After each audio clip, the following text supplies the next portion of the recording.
Well, hello everyone, and welcome to our week 3 lecture. Um, I apologize that you cannot see me in this lecture. Maybe that's not a bad thing, I don't know. But just having some software issues with that today.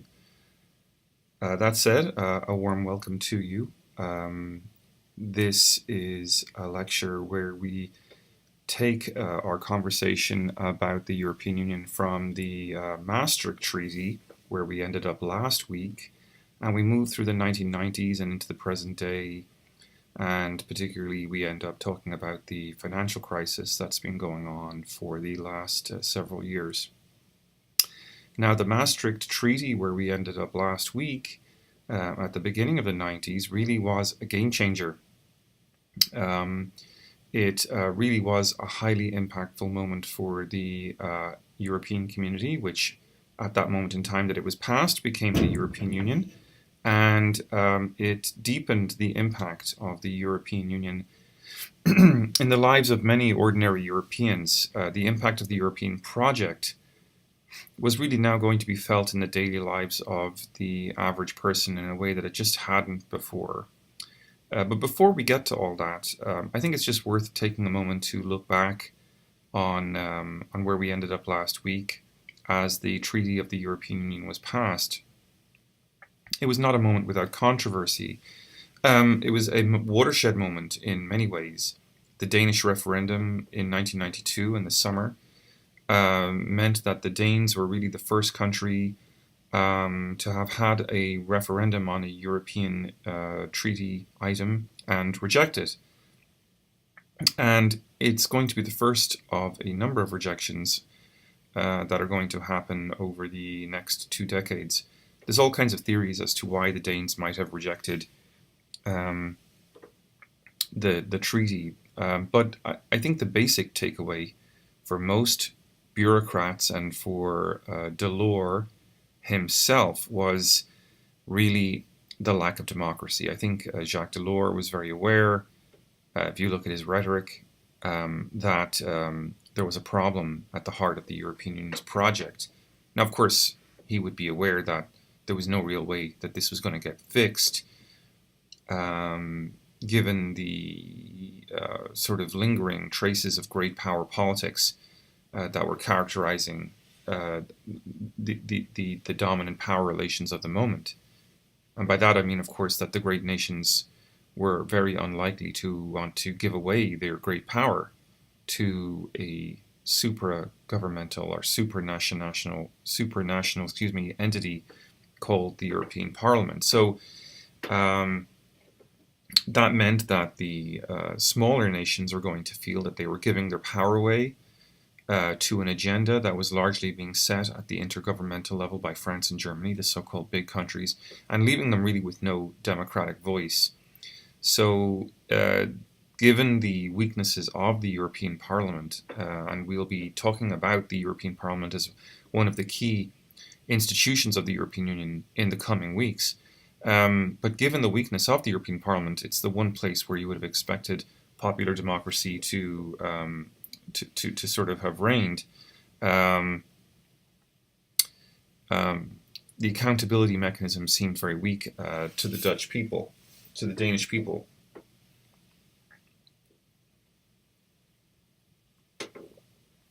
Excuse me.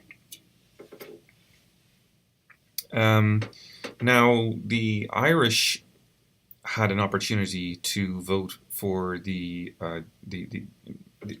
Maastricht Treaty as well. And they seemed to be much more enthusiastic, and they passed it in June 1992. But then came the French turn.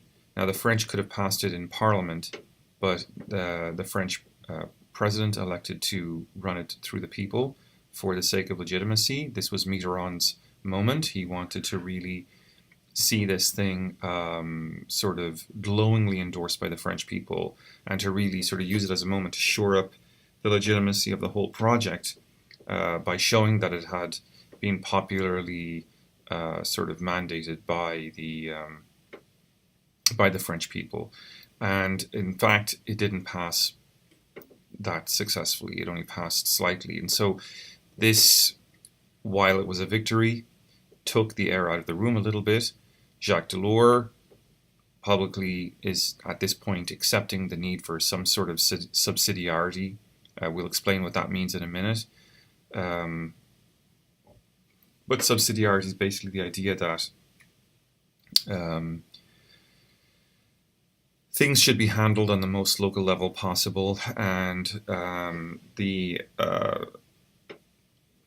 there was no real need for bureaucrats to be making micro-level decisions that were affecting people in local regions. The idea would be that the action would only need to be taken where necessary. And it wasn't always necessary. The European Union had a reputation for legislating on things like, the size of cheese and the exact quantities of fat that should be in milk. A lot of people were kind of like of a mind that this was a creeping sort of nanny statism, a technocratic statism that was unnecessary, inefficient, and anti-democratic. Anyway, as time went by, subsidiarity language may have changed the Danish people's mind. They also were able to negotiate opt-outs on the EMU, the Common Foreign Security Policy, and the Justice and Home Affairs Tract. Now, the Danish were citing Nordic unity as a basis of their rebuttal, which was a pretty vague idea. But nevertheless, that was the banner to which the Danes rallied, and on the banner under which they negotiated their opt-outs on these various fronts, these various sort of aspects of the three pillars that we discussed last week. And then eventually in May 1993, they passed it. So that was one of the major takeaway points from last week. Another takeaway point from last week was that the Maastricht Treaty process had really taken down Margaret Thatcher. As she returned from the 1990 summit, the polls were indicating that the British people were more favourable to integration than the British conservative Eurosceptics were. And so the Tory party in Britain had to sort of have a coming to Jesus moment about this, right?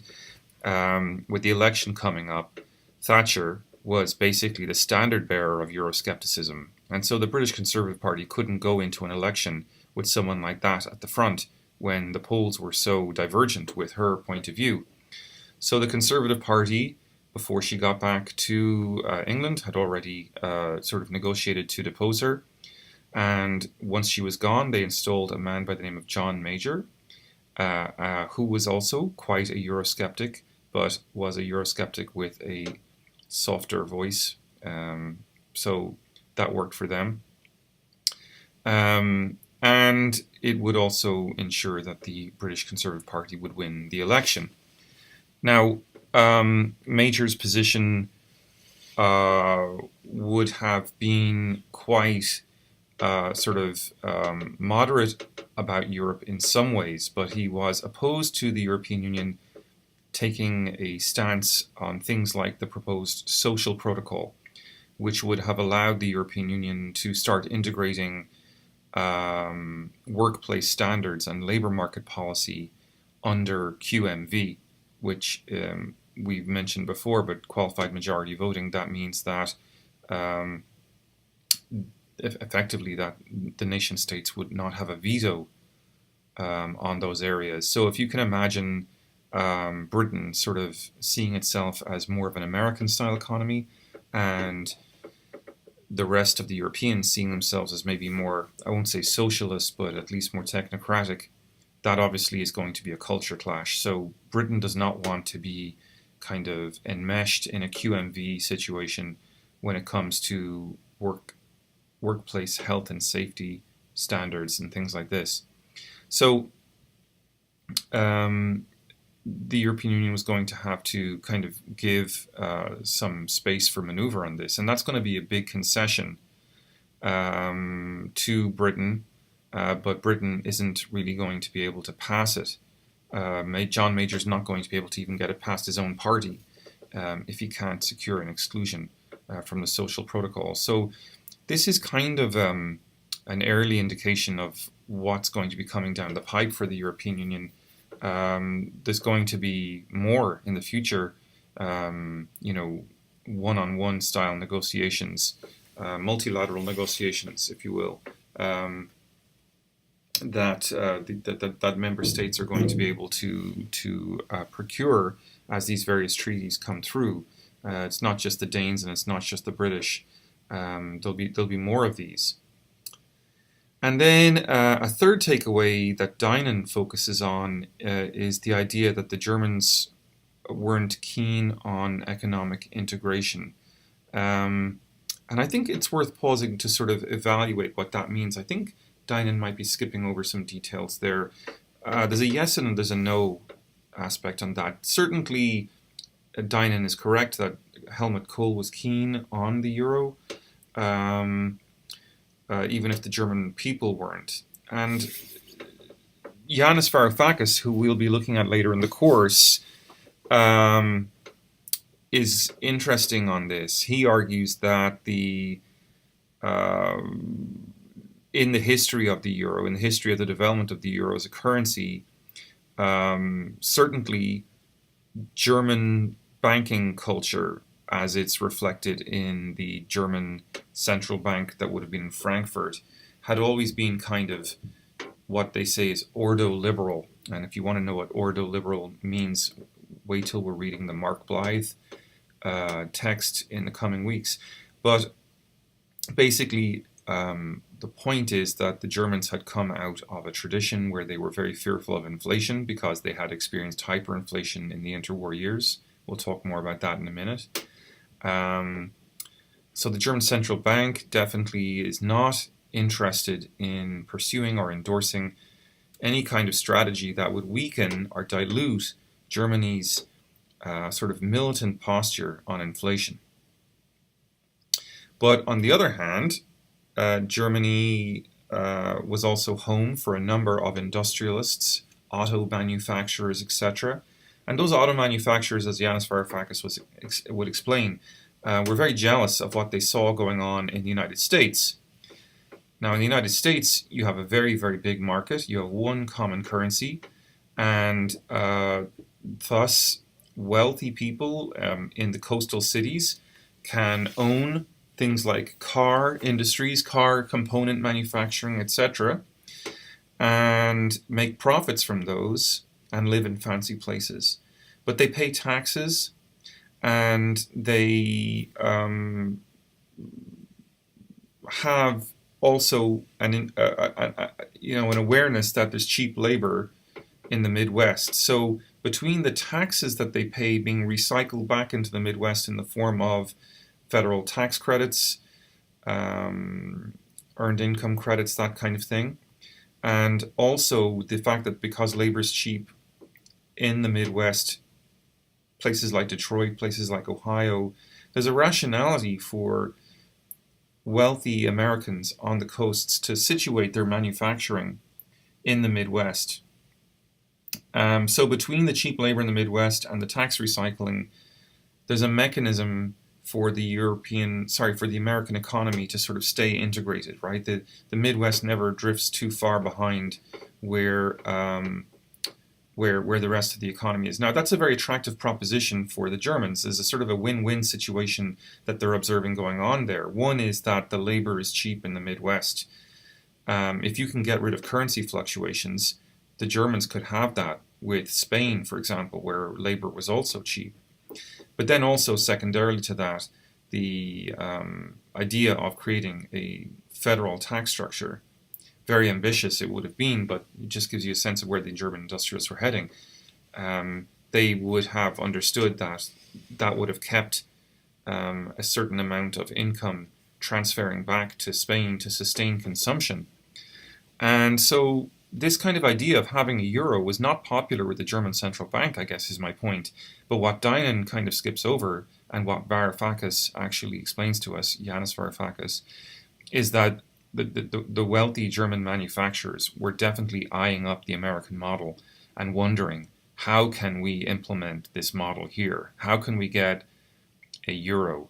How can we get an integrated fiscal structure in the European Union? The euro would have been the big solution to the German industrialists' problems. And at the time, because German reunification had happened recently, Helmut Kohl, the German Chancellor, very much agreeing with the German industrialists, was able to go to the German people and say, because the German question was now back on the table, because German reunification had made Germany once again a very large kid on the block, that forming something like the euro would be a tremendous sign of good faith towards the rest of Europe. And of course, other European countries were very eager to have German auto manufacturing located in their countries, components for Volkswagens, etc., located in Spain, Portugal, Italy, would have been great for employment in those countries. So those are three kind of like access points that we can identify as we enter into the 1990s and as we say goodbye to the 1980s. Now, in the lecture ahead, there's a number of things that we could look at. We're not going to have time to focus on all of them, so I've sort of selectively picked from the list of things to address. One thing that I think is critical, but unfortunately we're not going to have any time really to look into it, is the failure of the European Union's foreign policy endeavors. The European Union, as we discussed in previous weeks, doesn't have really an integrated foreign policy structure. But in the 90s, this weakness really became exaggerated because Croatia in 1991 declared independence, and the result of that was the beginning of an unraveling of the European of the Federal Republic of Yugoslavia. Now, the EU did not want Yugoslavia to fall apart. They were hoping to keep the country together. The United States, on the other hand, was very much in favor of independence of all these countries. And there's a lot of reasons for that. We can go into another day. But what is really interesting is that the European Union, despite its size, despite its economic clout, couldn't really exercise any power when it came to this important question. Another separate issue is the 1995 enlargement. The big point here is that, obviously, following the collapse of the USSR, there's going to be a wave of new countries from Eastern Europe looking to join. 12 countries, to be precise, 10 of which are going to be former Warsaw Pact or Soviet bloc countries. And there's going to be all kinds of fears on the part of Europeans about what these immigrants are going to be doing if they're legally allowed to move around within the European Union. Similarly, there's going to be questions about Turkish accession. Turkey gets permission to start accession negotiations and enters into formal negotiations in the period that we're looking at here and doesn't get very far. So the question is why? Is it, again, fear of immigrant labor, or is it something else? We'll come back to this in a few slides. And then another big threat that's or scandal at least, that's sort of dampening the mood in the post-Maastricht context is that a series of economic and sort of corruption scandals hit the European Commission in the late 90s. Now, Jacques Delors had stepped down in 1995, so the egg isn't necessarily going to end up in his face, but there's a new guy, Jacques Santer, and his presidency of the Commission is very short-lived. Under his watch, for the first time in the history of the Commission, the European Parliament vetoes the Commission's annual budget. Now, it's one of the few powers that the Parliament actually has. I remember when I was young studying this and going, so the Parliament actually really does have power if they're willing to use it. But of course, it's not a kind of a nuanced power. It's kind of a nuclear weapon power or an atomic bomb power, right? You can't use it to crack a nut. You can only use it to blow up a building or a city, even. Not every you don't want to take a sledgehammer to to a hazelnut or something, right? It's too powerful. So anyway, the Parliament uses this profound but very rare power that it has in 1999 after a series of scandals emerge in the Commission. And while the Parliament doesn't exactly tell the Commission to resign, the embarrassment means the Commission basically does have to resign. And this is, an unprecedented historical development. It's the first time, really, you might say, that the Parliament is using anything like, a major power. And it also looks really bad for the Commission. Now, another thing that we have to address as we sort of start heading into the 1990s is the EMS crisis. Now, we've already established that the euro, the current common currency, is going to be part of the negotiations because that's what the Maastricht Treaty has delineated, and that's what's being required now. So how are these countries going to integrate all their different currencies into one common currency? And the answer to that question is convergence, right? There were going to be a series of criteria for economic convergence put in place. They're going to involve national debt. They're going to involve government deficits. And basically, you're going to have a kind of a healthy set of books before you're going to be permitted to join.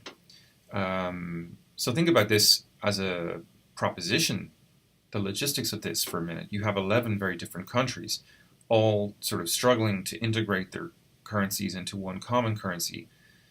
But they're not all the same kind of country. Think about the difference between Delaware, Ohio, and California. These countries have very different, these states rather, have very different types of profiles economically. And so too in Europe, the same thing. Some of these countries have heavy industry, and as a result of that, they are involved in value-added exports, exporting automobiles, refrigerators, washing machines, this kind of thing, airplanes. Now, those countries, by virtue of the fact that their goods and services are very expensive and they're in high demand, are going to have popular and valuable currencies. So the Deutschmark is going to have a popular currency, for example. Others are going to have currencies that are less popular and less valuable. Ireland, for example, not to exaggerate, but the potato and Guinness are not exactly going to be as up the chain of value added as a Mercedes-Benz car.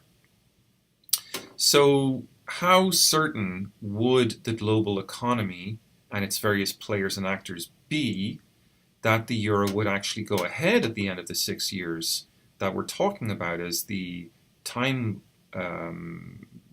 schedule, the time frame of integration? Well, there's two factors to think about here, and this is especially going to be weighing heavily in the minds of what we call financial speculators and currency speculators. We talked about George Soros last week. I didn't go into much details.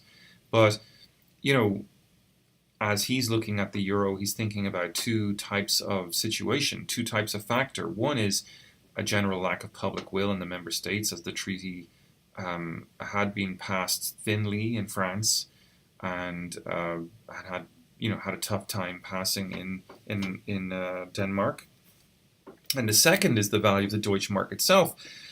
Germany at that time had only just unified and was having to borrow a lot of money and keep its interest rates high in order to pay for economic integration with East Germany.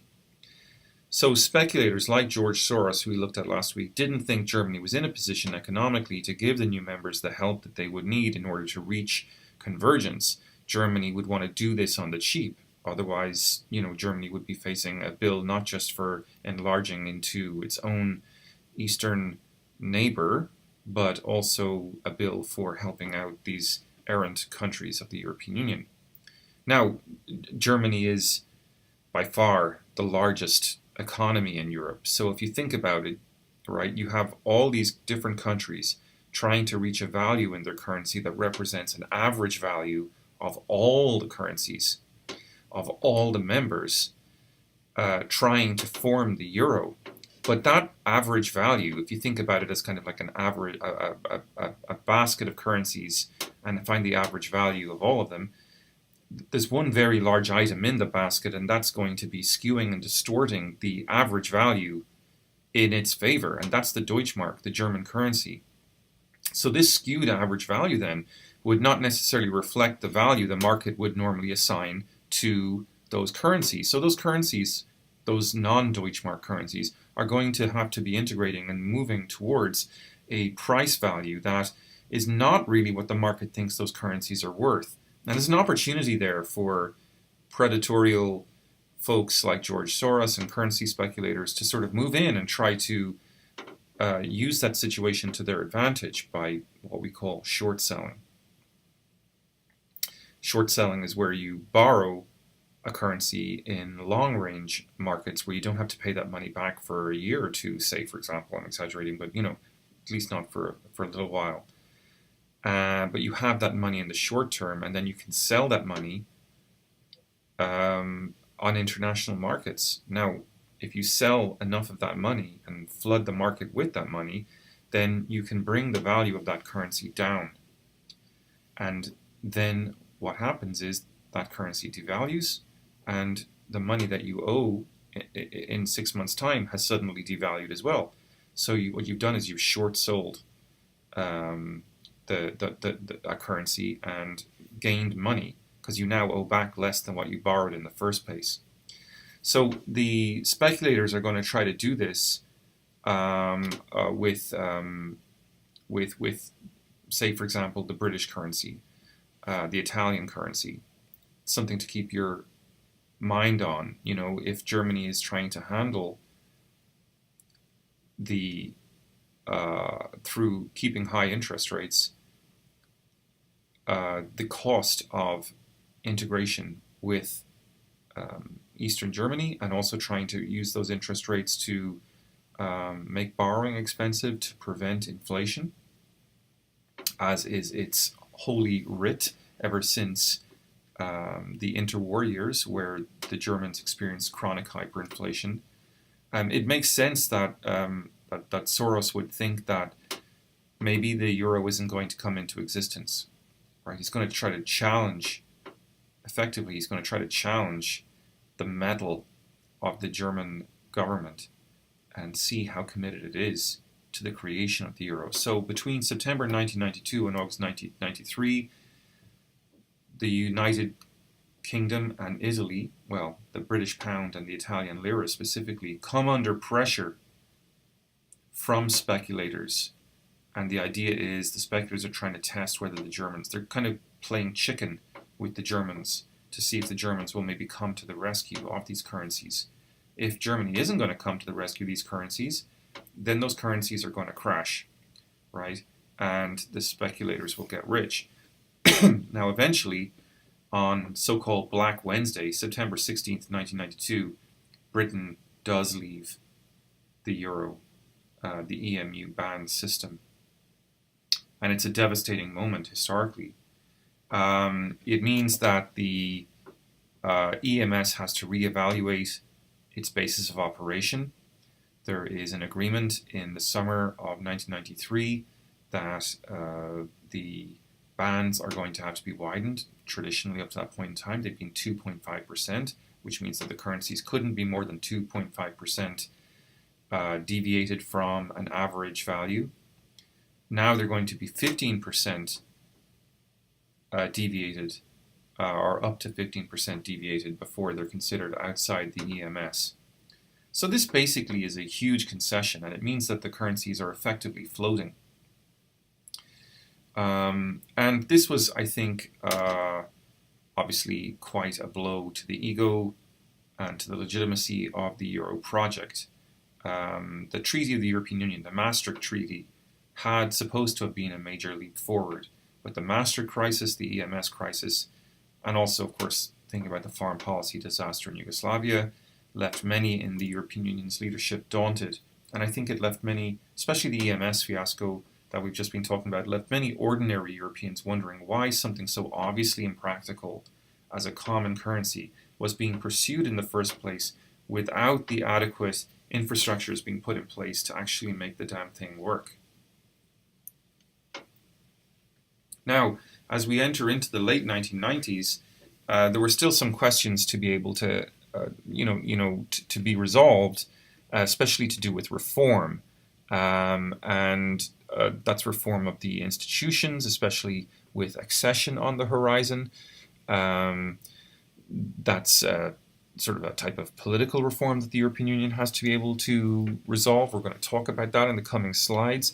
But then there's also the kind of economic reforms that would have been required in order to form the euro. Now, to be able to join, and the deadline is sort of set for 1999, you have to get your debt down too, you have to get your deficit payment, your government deficit under control and your government spending.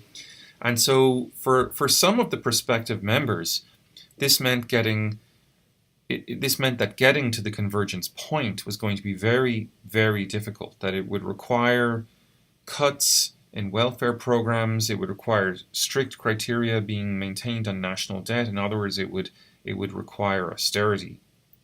And the key here really is going to be the influence of German economic culture and thinking combined with German power. The European Monetary Institute, which was going to be the precursor to the European Central Bank, otherwise known as the ECB, was going to be set up in Frankfurt in Germany, the EMI, and this was no accident, right? Think of the city of Frankfurt, home traditionally to the Bundesbank, the German central bank, setting up the future, what is now known as the EMI, but what will be known as the ECB, the European Central Bank. Setting that up in Frankfurt is going to be highly symbolic. It's going to suggest that the European Central Bank's values and attitudes are going to be the values and attitudes of the old German Bundesbank. And of course, that's a Bundesbank that is not that is perfectly happy, that doesn't hesitate to use interest rates to fight inflation, that prioritizes combating inflation. This is great if you're Germany and you're so powerful economically and your goods are always in demand.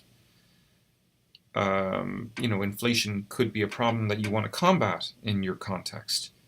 But for other countries that are not as industrialized, the unwillingness to lend money, the unwillingness to cut interest rates can be a real dampener, especially if you're a country like a peripheral European country that's trying to battle your way out of a recession or to create jobs. Now, the EMI is going to be powerless, relatively speaking, until stage 3 of the implementation of the euro, right? Which is stage 3 is where the actual cash money, the banknotes, the euro bill, the euro coin is when that's going to come into existence. So how are we going to get to stage 3? The EMI doesn't have any powers as a central bank prior to stage 3, but it's going to take itself up the role of being a kind of a guiding voice until stage 3 is reached. And it's going to write a number of papers on the logistics of the changeover scenario. This is the nuts and bolts of how you actually sort of get the euro notes into the ATM machines, for example. How do you transition a people, a nation, from using one type of currency to another type of currency? It seems very, very difficult to imagine happening, no? So the logistics of this changeover scenario are going to be taken care of by the EMI, and it's also going to be writing a number of reports on how the various countries are doing vis-a-vis the convergence criteria. This is not a small task by any means, right? It's going to be a task that is going to be important in terms of providing the European stakeholders with data on the progress of the project. Now, one of the things that's sort of emerging out of this scrutiny of the various partners is the idea that, you know, that there needs to be some kind of coherency in the approach to the monetary integration. So in 1995, the Economic and Financial Affairs Council, ECOFIN, which is attached to the European Council, was tasked to create some kind of mechanism to ensure budgetary discipline, right, or budgetary stability. And the position that ECOFIN comes up with is that probably for the sake of integration, budgetary deficits should not be more than 3% of GDP. Now, budgetary deficit, what is that? That's the difference between what you're spending and what you're borrowing, right? Most countries on Earth, most of the time, are running some kind of deficit, right? And they can afford to do that usually because their countries are growing. So if your country is growing at 3 or 4% a year and your budget deficit is about 3%, that means, you know, your debts aren't growing more than you can pay them down at any given time. So 3% is not really, a bad thing if you're growing. But if you're in recession, right, 3% is quite limiting, because in a recession, what you kind of want to do is borrow more money to get your growth going again. That's what the market's like. They like to see growth. So for these countries on the margins, especially Italy, Portugal, Spain, Ireland, Greece, well, maybe not so much Ireland at that particular time. We'll come back to Ireland in the future. But definitely for Italy, Portugal, Spain, and Greece, in the 1990s, you know, there's high unemployment and there's recession going on in the economy. And this is going to put further pressure on the current accounts, right? That's the day-to-day or year-to-year spending that would be reflected in their books. Now, they don't want to be introducing austerity at the time, but they have to, right? That's what the Germans want them to do, and ultimately that's what the Germans think is necessary if integration is to be able to be achieved. Now, the marginal countries, you might say, maybe shouldn't have been committed to this project, but of course they're seeing the writing on the wall in terms of globalization, and they know that the European currency is going to be stable in the future, and maybe that's a good thing to be part of that. Germany, for its part, wants to have these smaller countries, these with their small economies, along for the ride, as they are effectively agents of that would legitimize the European Union currency, right? And that the currency wouldn't just be a reflection of the economic power of an elite tier of European Union states, that it was going to be an inclusive effort. So there is that sort of sense of a quid pro quo here that the Germans certainly appreciate. But the Stability Pact, this idea of a 3% of GDP limitation on the deficit spending side, suggested something of a lopsided nature of this project.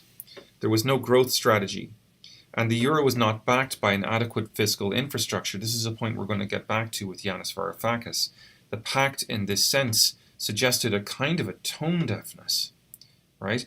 The Germans were militantly focused on stability, and this German cultural influence in the economic institutions of what will eventually be becoming the euro is happening at a time when even countries like France are in the toilet. Now, I can remember, and this is that's why this is picture on the screen here, I can remember living in Paris as an exchange student in 1995 and seeing the biggest strikes that had been seen in France since May 1968. And it's in this context that Lionel Jospin, a socialist.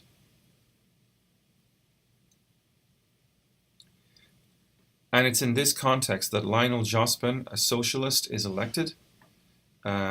He creates a stink over the lack of democratic control over the European Central Bank.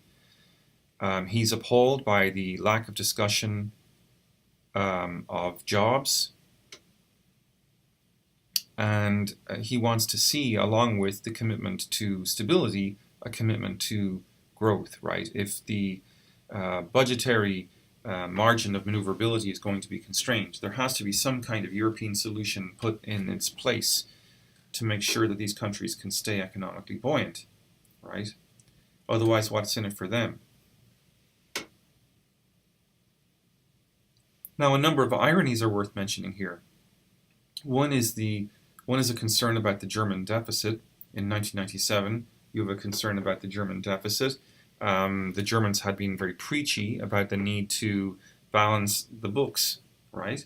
But it turned out in 1997 that even their deficit wasn't in line with the with the mandated deficit level under the integration criteria. So that was embarrassing, and the Germans tried to do that by revaluing the cost of the price of the gold that they had stored in their reserves, which was kind of an effort to cheat. And the European Court said that they couldn't do it, that was a kind of an effort at a deceit, at a type of deceit economically. And another irony, in the Brussels summit of early 1998, Jacques Chirac, the Prime Minister of France, digs in on the demand he's making for a quid pro quo. If the European Central Bank is going to be located in Frankfurt, he wants to have a central bank governor who is French, right? So you're going to put the European Central Bank in Germany, then the president of the damn thing better be a Frenchman.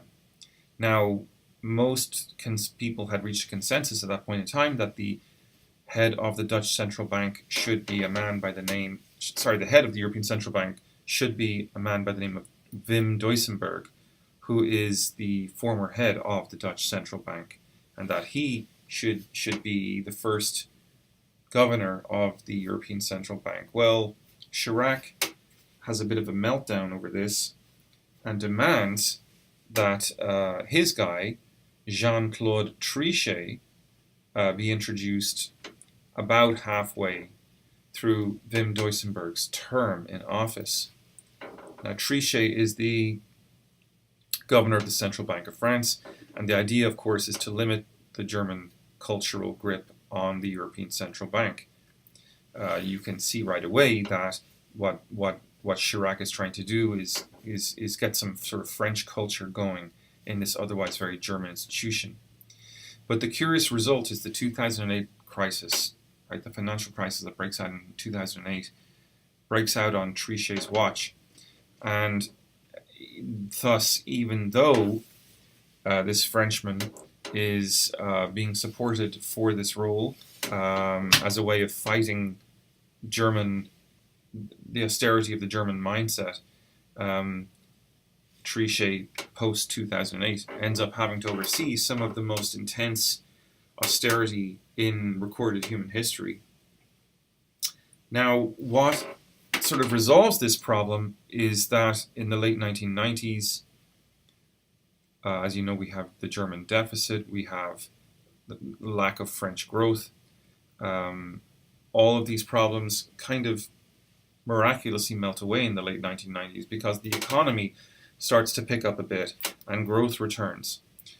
So this kind of luck of the draw, right? They get lucky, and in the late 1990s you have some economic prosperity, which means that the countries basically all can improve their bottom line in terms of their tax take, their deficit, etc., and they're ready to join the euro on time.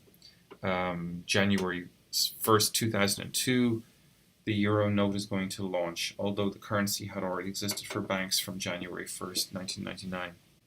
So with the plan for the euro kind of registered and locked down, so to speak, by the mid-90s, it's time to think about what kind of other issues the European Union is going to be facing in the next little while. And a lot of that's going to be coming from the question of enlargement, and also the question of how committed. So if you want to think about it this way, there's always this sort of tension between deepening and widening in the context of European integration, right? Deepening means finding new policy competencies that the European Union can grow into, whether that's, regulating the auto industry or God knows what, right? And widening, of course, is the question of bringing in new countries. So the euro is a classic example of deepening, right? But not every country in the European Union wanted to be part of the euro.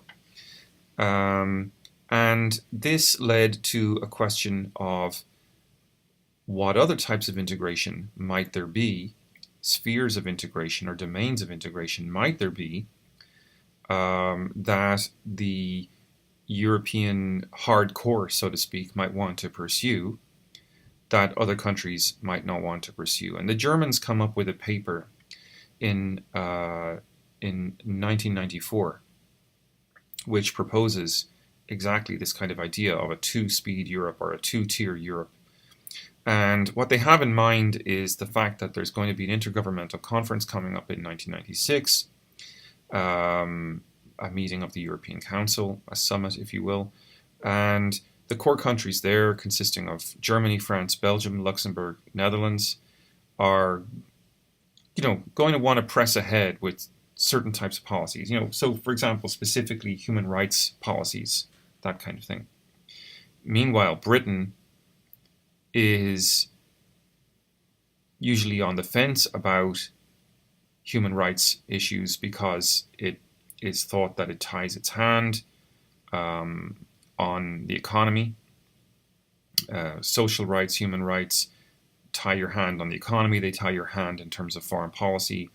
So it's not clear to Britain that that's the best way to go. Britain has seen itself economically sort of Anglo-Saxon when it comes to these sorts of questions, and closer to America in terms of its economic culture than Europe. So one of the ideas behind this German paper is to test Britain's commitment to further integration, right? So the two-speed Europe idea is there to sort of say, well, look, we'll go ahead, and if Britain wants to be a real European partner, they can come along with us if they want, and if not, that's fine. Now, it was very controversial at the time. The Italians didn't like it. They felt that this was going to be leaving more marginal and poorer European countries to a sort of a second track or a slower track of integration. And the British, of course, aren't going to like it either. John Major was particularly outspoken on the idea. However, the idea of a 2-2 Europe didn't really go anywhere, even though the German government had sort of floated the idea. Politically, I think France and Germany were not interested in the idea, as I think there was kind of already a kind of an exhaustion and an awareness of a legitimacy issue. Plus also, I think the need to test Britain passed once in May 1997. The British Labour Party was elected to office, and Tony Blair became the first non-conservative British Prime Minister in over 2 decades. This was going to change Britain's commitment in a major way. It was going to change Britain's attitude to the European Union in a major way. And so, with that change In their midst, the member states met in Amsterdam in June in 1997 under the umbrella of a protocol from the European Council to meet and debate a number of issues about how the European Union was going to face the prospect of enlargement. And the two key metrics to address here are going to be the metric of qualified majority voting, that is to say, how much weight should the different member states have in the European Council of Ministers, which is a formal part of the institutions of the European Union. It's a kind of, you got to consider it kind of the upper house of the legislature of the European Union. We'll talk more about that in a couple of weeks' time. And also the size of the Commission. Up to this point in time, the European states have one commissioner per state, and some larger states even have two commissioners. Now, what is the Commission? The Commission is a kind of an executive or civil service of the European Union.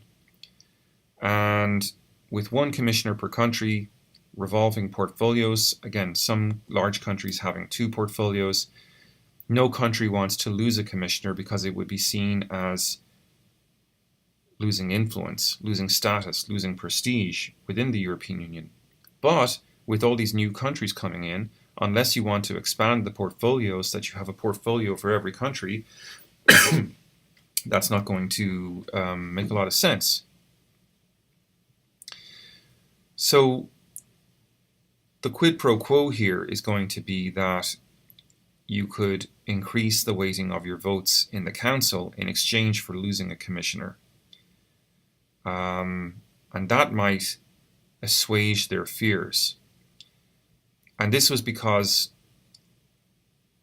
they knew that with the East European countries coming in, the traditional large countries of the West would have diluted influence in the council anyway. So securing those big votes would be in their interests if they could get it done ahead of schedule. So I hope this is making sense. There's these two questions on the table about enlargement and how it's going to affect the institutional weight that each of the member states has within the institutions. And the different ways to measure that, there's two primarily. Your voting weight on the Council of Ministers and the amount of commissioner portfolios there are to go around. Obviously, having portfolios just for the sake of it, just because you have more countries, it would be kind of like having a minister of this or a minister of that with no real portfolio, and it's very expensive and unnecessarily expensive. So just in the last couple of minutes here, guys, of this first part of the lecture, the key thing is to note that the planners of the IGC, the Amsterdam IGC, I think are aware that there's just not really the political will to address QMV and reform of the Commission. They know that once they have more than 20 members joining the European Union, they're going to have to start either putting more portfolios in place for the commissioners, or so everyone can have one, or they're going to have to start rotating the amount of commissioners to the various countries that are members. Now, they're going to kick this to the future because basically the political will to do anything about this really isn't there at the time. Now, that's questions for the European Council of Ministers. That's questions for the Commission. The European Parliament, the primary legislature, also has a problem insofar as they have to decide whether they want to set a ceiling to fix the pie, in other words, so that if there are more countries, then there are going to be just thinner slices of parliamentary representation doled out to the member countries, or they're going to grow the pie and set a higher ceiling. And they decided that the number should be 700. They also wanted to streamline the way the co-decision procedure worked, giving it more power, giving the Parliament more power and giving the Parliament more influence. We're going to look in more detail at what that means in the coming weeks when we do a special lecture on the Parliament. And I appreciate that in this part of the lecture, talking about the Commission, talking about the Council of Ministers, talking about the Parliament, that these are maybe esoteric institutions at this point in time to your ears. But in a few weeks' time, once we've had special lectures on these institutions, you'll be able to look back at this portion of the class and you'll understand what's at stake as we discuss each. Now, the upshot really is that the Amsterdam Treaty came out of a very sort of mundane or uninteresting IGC. The Amsterdam Treaty itself was relatively uncontroversial. They had dodged, however, the big questions. So that's why it was able to be passed so easily. So we'll end here the first half of this lecture, and I'll see you in a moment for part 2, and we'll take it from the millennium, the turn of the millennium to the present day.